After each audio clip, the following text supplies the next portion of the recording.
Mushroom curry ఎలా చేసుకోవాలో masala curry ఈ వీడియోలో చూద్దాం. సో ఇంకా లేట్ చేయకుండా let's get in to the video.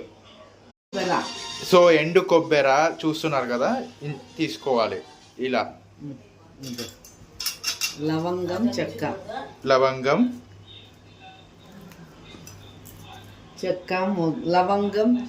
చెక్క మొగ్గ.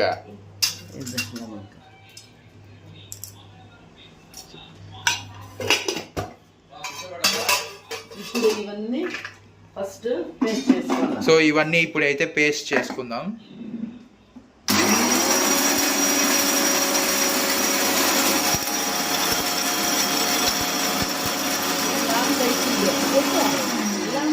లాంగ్ వీడియోనే చేస్తాండి అది.